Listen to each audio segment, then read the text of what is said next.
Assalamualaikum warahmatullahi wabarakatuh. Perkenalkan, nama saya Siti Azimah, CGP Angkatan 11 SDN 18 Siak Kecil, Kabupaten Bengkalis. Baiklah, saya akan memaparkan tugas modul 1.3 yaitu demonstrasi kontekstual tentang visi guru penggerak. Untuk merumuskan visi guru penggerak menggunakan pendekatan inquiry apresiatif.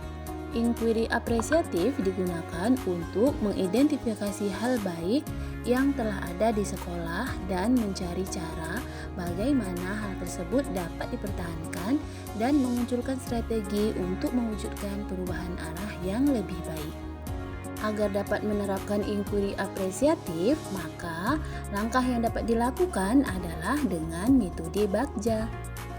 Bagja terdiri dari B. Buat pertanyaan, A. Ambil pelajaran, G. Gali mimpi, J. Jabarkan rencana, dan A. Atur eksekusi. Untuk bagian B berisikan pertanyaan-pertanyaan untuk menentukan arah penelusuran. A. Untuk memandu bagaimana pengalaman-pengalaman positif dari individu, kelompok, atau komunitas lain yang akan dijadikan pembelajaran. G. Berupa narasi keadaan ideal jika prakarsa perubahan telah terwujud. J. Mengidentifikasi tindakan-tindakan yang akan dilakukan. A. Membantu transformasi rencana menjadi nyata. Visi guru penggerak saya yaitu terwujudnya generasi yang cerdas, berakhlak mulia, dan berkarakter profil pelajar Pancasila. Adapun prakarsa perubahannya yaitu meningkatkan kreativitas dan motivasi belajar peserta didik melalui pemanfaatan teknologi.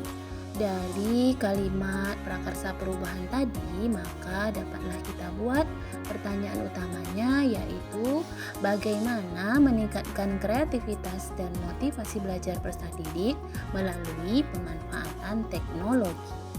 Adapun tindakan yang perlu dilakukan yaitu melakukan diskusi dengan kepala sekolah dan rekan sejawat, mencari referensi dan praktik baik tentang cara meningkatkan kreativitas dan motivasi peserta didik melalui pemanfaatan teknologi, dan mencari tahu karakter peserta didik berdasarkan asesmen diagnostik. Dari tindakan tersebut, maka kita ambil pelajaran. Yang pertama, siapakah guru yang ahli di bidang teknologi dan selalu memanfaatkan teknologi dalam pembelajaran di kelas? Selanjutnya, teknologi pembelajaran apa saja yang digunakan dan bagaimana memilih media atau teknologi pembelajaran yang tepat agar dapat meningkatkan kreativitas dan motivasi belajar peserta didik. Tindakan yang perlu dilakukan adalah mencari referensi tentang tokoh guru yang ahli di bidang teknologi dan mencari referensi berupa media atau teknologi pembelajaran yang sesuai dengan peningkatan kreativitas dan motivasi belajar peserta didik. Dari tindakan yang telah dilakukan, maka kita akan menggali mimpi. Nah, apakah pemanfaatan teknologi dalam pembelajaran dapat meningkatkan kreativitas dan motivasi belajar peserta didik? Nah, bagaimana agar pembelajaran berbasis teknologi dapat diterapkan pada guru mata pelajaran yang lain? Nah, terakhir, apakah ada keterkaitan antara pemanfaatan teknologi dalam pembelajaran dengan dimensi profil pelajar Pancasila? Adapun tindakan yang dilakukan yaitu yang pertama, membuat lembar observasi tentang kreativitas dan motivasi belajar peserta didik. Dua, melakukan kolaborasi melalui tim teaching untuk memberikan pembelajaran berbasis teknologi. Dan yang ketiga, mencari referensi tentang dimensi profil pelajar Pancasila dan berkonsultasi dengan orang yang kompeten tentang hal tersebut. Nah, dari tindakan yang akan dilakukan, maka kita bisa menjabarkan rencana. Rencana apa saja? Yang pertama adalah apa langkah-langkah untuk mulai membiasakan pemanfaatan teknologi dalam pembelajaran. Yang kedua, apakah media yang digunakan dalam pembelajaran berbasis teknologi. Dan yang ketiga, bagaimana usaha menjaga keberlanjutan pemanfaatan teknologi agar terus dapat dilaksanakan dalam pembelajaran di kelas. Tindakan yang dilakukan yang pertama, membuat perangkat pembelajaran. LKPD, dan instrumen penilaian yang tepat.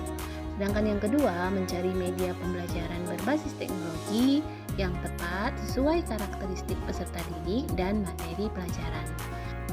Selanjutnya, kita bisa memberikan reward pada peserta didik yang memiliki kreativitas dan motivasi belajar yang sangat tinggi. Nah, dari tindakan yang dilakukan, maka atur eksekusi.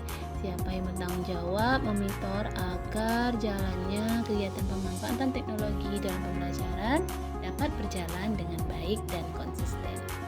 Tindakan yang dilakukan adalah dengan membuat jadwal kegiatan pembelajaran menggunakan teknologi yang bervariasi tiap minggunya. Itulah tadi rencana tindakan perubahan berdasarkan tahapan Bagja. Semoga dapat membuat perubahan ke arah yang lebih baik dengan berpihak kepada murid. Terima kasih, semoga bermanfaat. Wassalamualaikum warahmatullahi wabarakatuh.